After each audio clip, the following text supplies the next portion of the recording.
Illinois Stories is brought to you by the Corporation for Public Broadcasting and by the support of viewers like you. Thank you.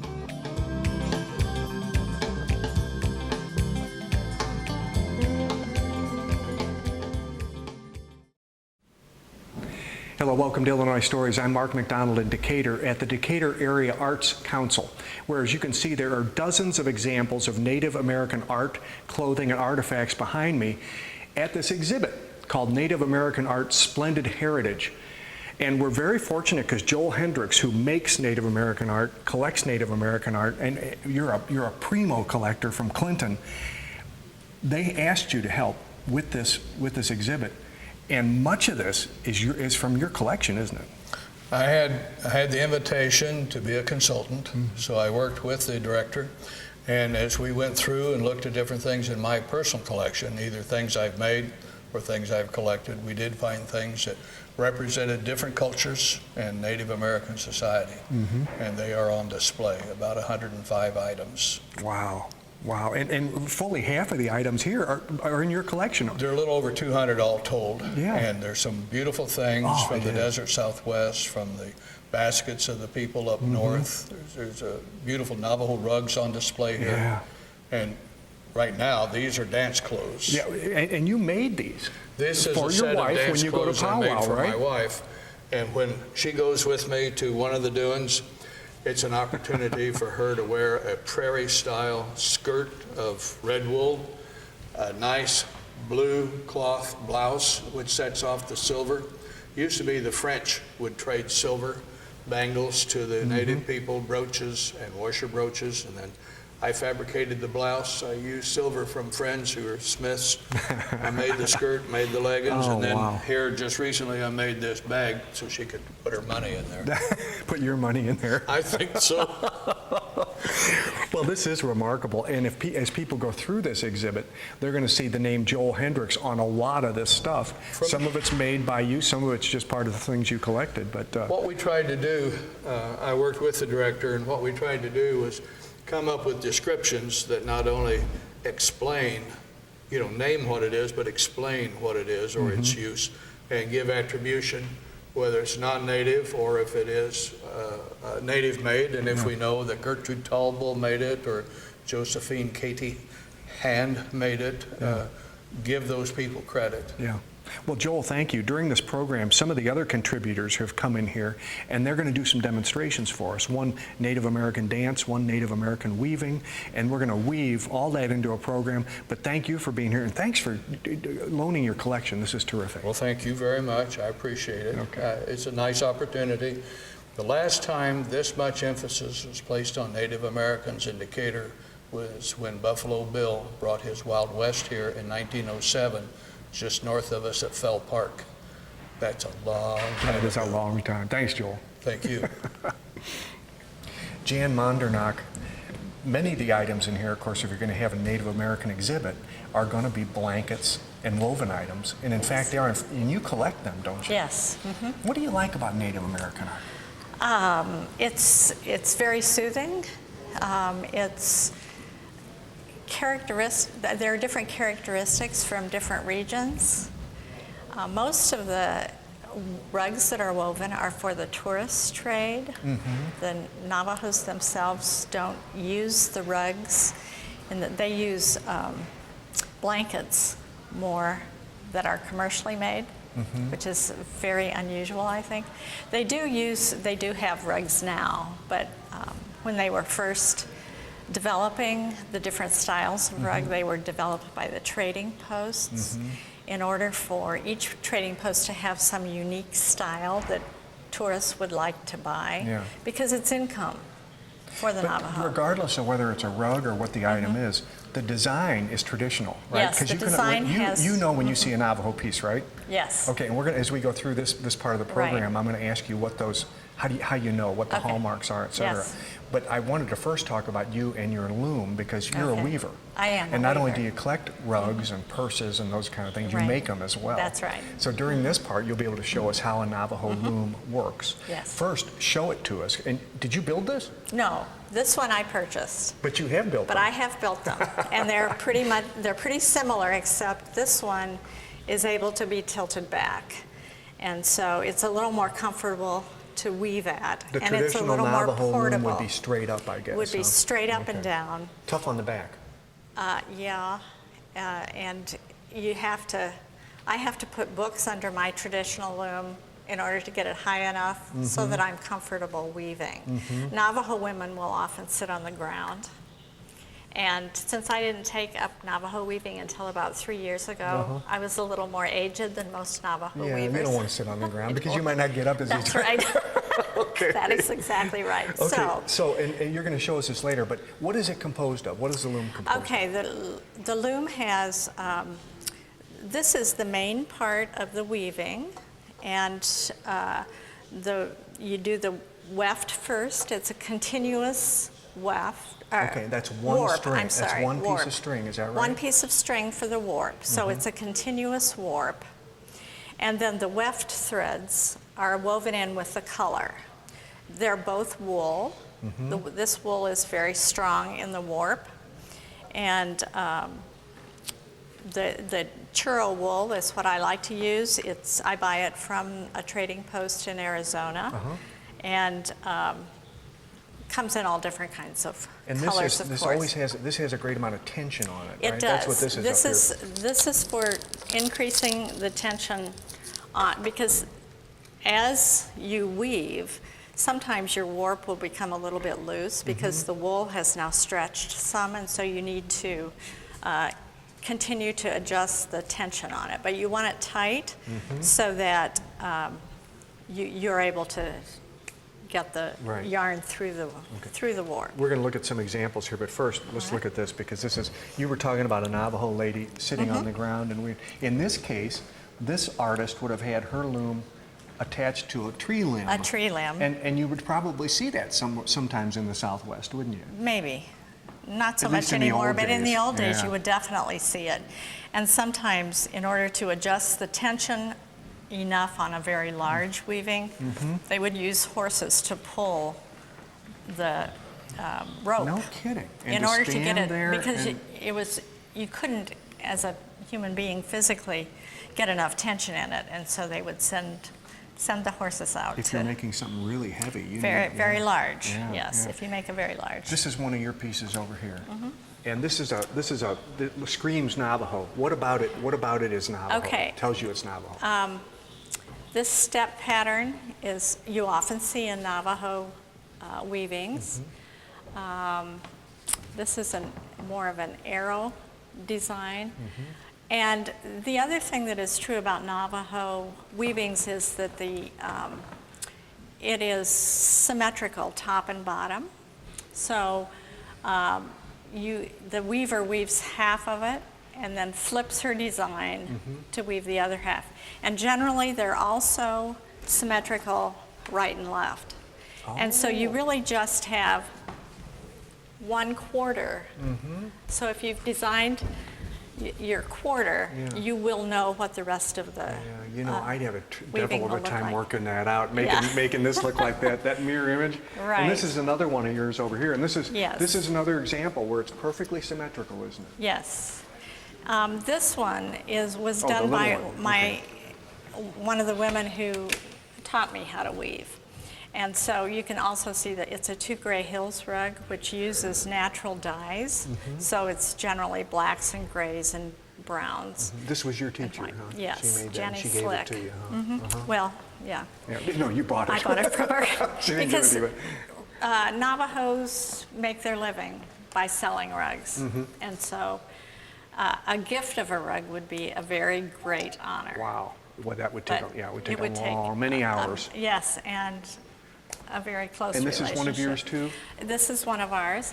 This is a Chinley style, which is stripes, and then it has, these are called squash blossoms, and so those are done as the design element.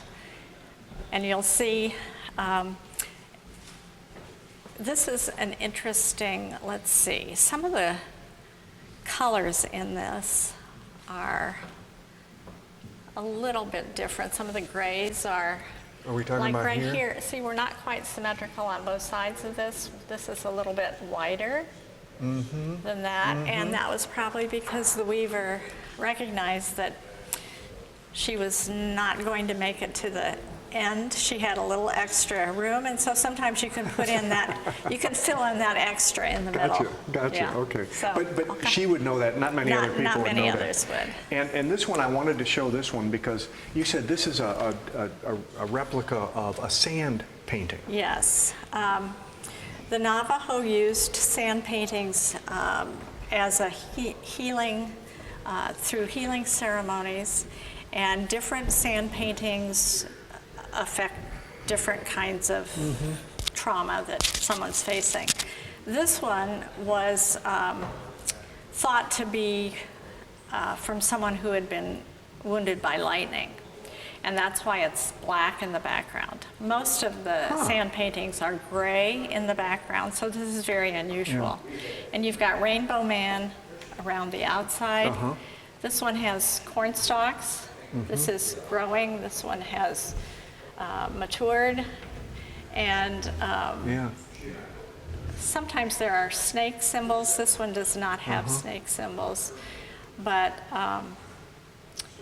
and holding arrows. And I think actually these are snake images.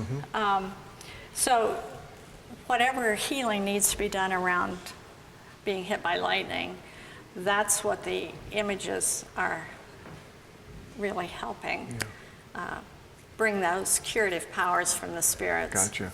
And before you weave for us, I want to show one other thing over here. These items right here, these are also sand paintings. And when you say sand painting, I didn't know what that was until you described it earlier. What they would do is they would actually paint in the sand on the ground. Right. And then when the service or when the prayer or when that commemoration, Ceremony. the ceremony was over, then they would wipe out that sand painting. Yes. And it was, so the spirits are gone, right? The spirits are gone. Yes. And these examples here are interesting because it's kind of sacrilegious in some quarters to replicate sand paintings. Yes. But some people do. But some people do. Yeah. Yeah. Okay. All right, let's get you weaving for us. Okay. Tell me if All that's right. comfortable there. All right. Yes, this will Okay. work. And you're making a purse? I am making, yes, a weaving that will eventually become a purse. Okay. And it's going to be So- 1, 2, 3, 4, 5 colors. 1, 2, 3, 4, Yep. 5 colors. What is this tool that you're putting in place This is a right now? batten. A batten. And I pull, this is my pull shed. So I take, there are 2 sheds here. One is, and so this allows me to separate Oh, okay. the strings. And then you pull the weft That's called weft? through. This is the weft. Weft, okay. And now you got the purple, I guess mauve Right. or purple or whatever that Purple, color is. And you go between And the two I go warp, between the warp threads. between the warp threads. And just use my design. And actually, Navajo designs One row are at a time. created in your mind. They generally are not written down. And so And did you create this one? I did. It actually changed. The weaving told me something, that it wanted to be something different than when I started, because I was going to just make this much into, and it was going to be these arrow kinds of things. But then it decided That's- it wanted to be a zigzag. That's the so- creative process. Yeah. It changes itself, doesn't it, does. sometimes? And you think, oh, that would look nice as well. And so What is this comb this for? is called a fork. Oh, fork. And the fork is used to beat the threads down so that they are tight. You want them as tight as they can be. And this one is running out of yarn. Okay, so you're So about I'm out going of white. to add some white. I was kind of wondering how you do that. You just lay it in. You don't have to tie a knot. No, I'll be darned. No, You you just lay it don't. in. Just lay it it'll- in, and it when you becomes- comb or fork it down on there. you'll not even notice that there's and if there's a little bit left over, you shave it off at the end. But often it gets pulled in and you can't even really see Interesting. where the threads are. Interesting. And yours will be symmetrical? It'll be like a Well, yeah, it will be, because these are just going to go all the way up, all these 6 ends. you're making a purse, right? Right. We had a purse, one of your We purses did. here. Let's show that. Okay, and this will be about the same size as It this will one be you're the same finished? size, yeah. Interesting. And this one actually is not symmetrical, because I was experimenting with different designs. So this is the squash blossom design, like you saw in the Right. And then you turn it figure. around. And then you turn Oh, around, completely and different. it's And how long will it take you to finish a purse like that? usually about a month. Yeah, wow. George Godfrey, you have some items in this exhibit too, and I wanted to start with this one because you are of Potawatomi blood, and this shows the Potawatomis and the Pawnees and the Poncas in the White House with President Buchanan after they had been moved west on the Trail of Death. And you are still very involved with the Potawatomi group, the association that has placed the markers of the Trail of Death from Indiana all the way to Kansas. Isn't that right? That is correct. Yeah. We have something like 16 markers been put up because the distance was about 650 miles. And this was covered over a 60-day period. And it was there was a marker about every 15 miles or so. You know, you did this about 10 years ago, and I remember because you placed one near Springfield, you had them in Quincy, and on west from there. So people may remember the fact that group of Potawatomis that was going through central Yes. Illinois. We are also then attempting to put in highway markers, and that would so people can actually follow the trail more easily.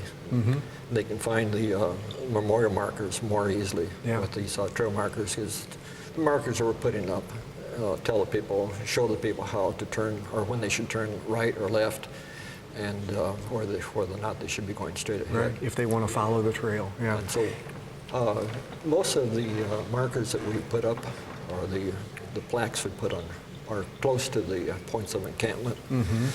We have to sometimes compromise between places where people can see them and places where the actual encampments were. And we have to be careful, especially on private land, because sometimes the land changes ownership. Yeah. And the new owners don't want us on the property. And so we've had to put up another marker in another location that is more public. In addition to this picture, this tomahawk is also a part of your collection. Yes. You've got a lot of Native American stuff, don't you? Yes, and this is a more modernistic. For instance, the pheasant indicates that this was built and made after the Potawatomi left, because the pheasants are not native to North America. But the tomahawk itself is actually two tools in one. You have the hawk, the tomahawk itself, but also then there's a hollow spot up here, which is part of a pipe, and so the person can draw smoke. Kidding. I right never through- knew that. Yes, right through the pipe. I'll be darned. That's interesting. Yes. So once you got that in your belt, you're pretty good. You could kill your breakfast and then have a smoke afterwards. That's right. Yeah. But, you know, a lot of the there was smoking, yes, and it wasn't as traditional as people think. Much of the smoking basically just depicted smoke going up and rising to the Creator to show a form of communication. I see. Much like in the churches, you have different types of incense. Sure. And so that's what the pipe. Yeah. But people started using the smoking more and more, and people are getting away from it now. But in fact, a Potawatomi man by the name of Simon Pokagan wrote in 1892 that the tobacco was not really a traditional, or it was not used on an everyday purpose. Yeah. But it was basically started out, they used it to control lice on plants, which would be aphids, and fleas on humans and animals. Basically, they'd soak the tobacco and get the tobacco juice. Hey, come this way with me. I want to show something and I want to see something. Yeah. away from that beautiful picture that you had there, when you go to powwows, you don't dress like this every day, but when you go to powwows, this is the way you dress, and you dressed for us this way today. Everything that you have on has some kind of significance. All right. And I want to start at the top here with this necklace. Okay, the necklace is made out of primarily badger claws. Badger claws. Badger claws. Whoa. And I made the necklace one day when my mother was in the hospital recovering from surgery. So I decided, well, this would be a good time to make a necklace. Yeah, yeah. And so what you have then is a person uses their own imagination how they're going to do it. So you have the claw with the different colored beads and also some brass beads. And then down in the center, you have the bones from the ribs of a large bird. These white beads are bird bones? Yes. No kidding. Yes. If you take a goose and look at the wings or the bones of the rib cage, the bones are hollow, and the leg bones are hollow. This is gives the bird a lighter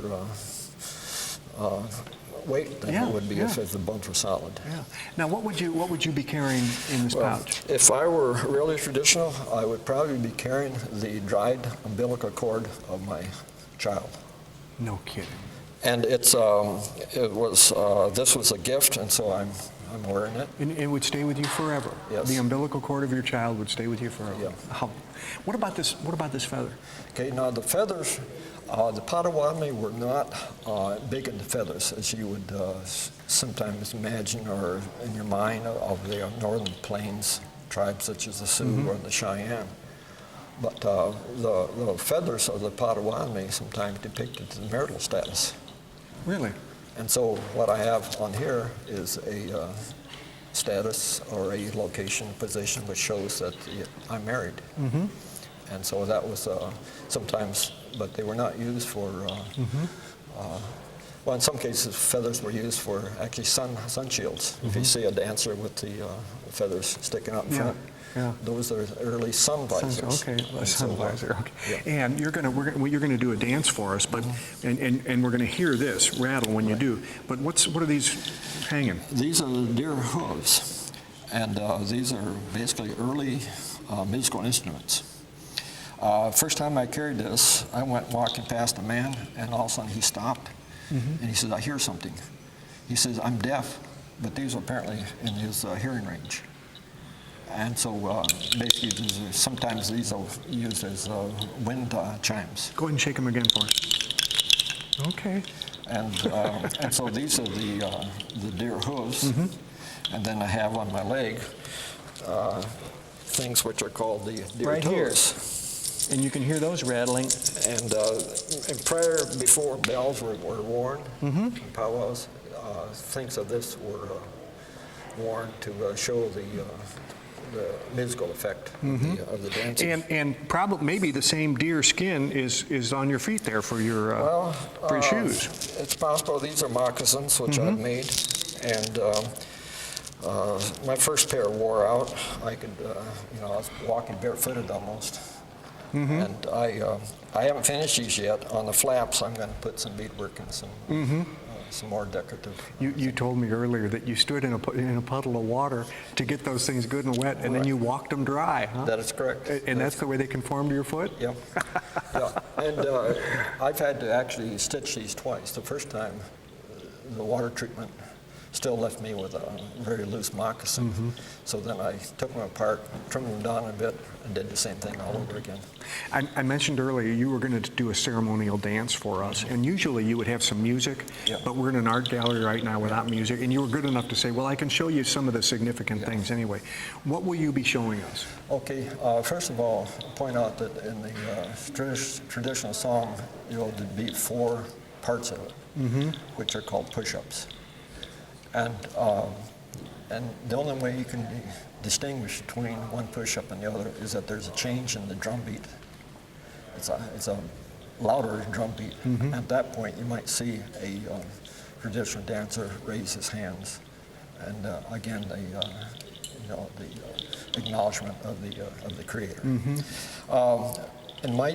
If you're doing a traditional dance, the idea is to convey the story of a bird or show the movements of a bird, or to show an emotional story of something of that nature. And so what I do in my traditional dancing is that I try to depict the time when the Potawatomi were felt dignified, important, and so forth. And then I try to show also the resistance of the Potawatomi. And this goes back to something I read about a blind woman who was being led across the Kankakee River. And just at sundown, she was hanging onto the blanket of a younger lady in front of her. And you can sort of imagine what she felt, you know, water, stream, and so forth. Yeah. And so you have, in my dancing then, I have sometimes a backward movement to depict that. And then there was a tribal elder by the name of Quito, who, when the Potawatomi were in Council Bluffs, he said to a Army major, he said, we feel like we're birds caught in a windstorm. We don't know which bough to land upon. And so to depict that, I sometimes have a sideward movement to show All right.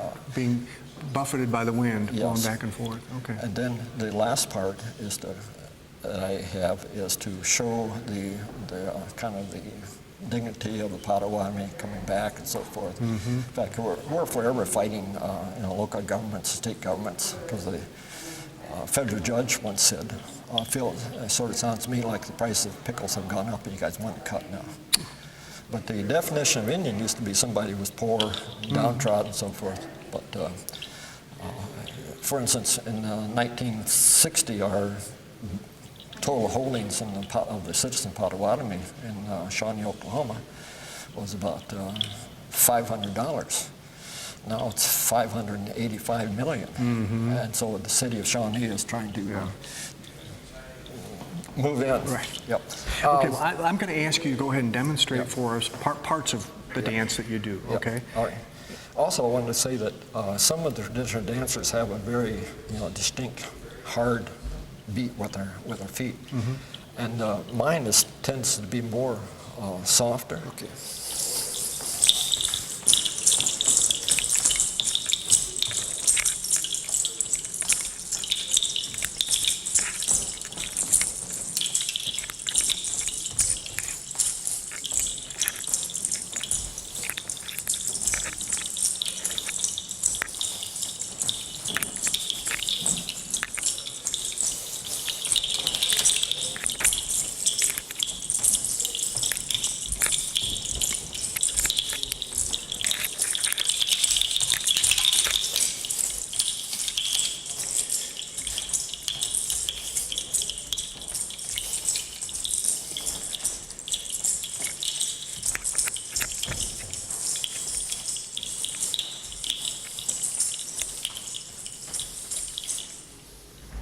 Native American art, a splendid heritage, is up at the Ann Lloyd Gallery at the Decatur Area Arts Council through the end of July.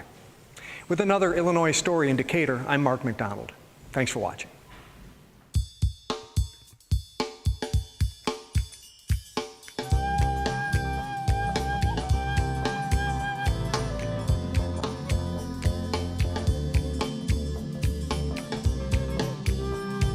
Illinois Stories is brought to you by the Corporation for Public Broadcasting and by the support of viewers like you. Thank you.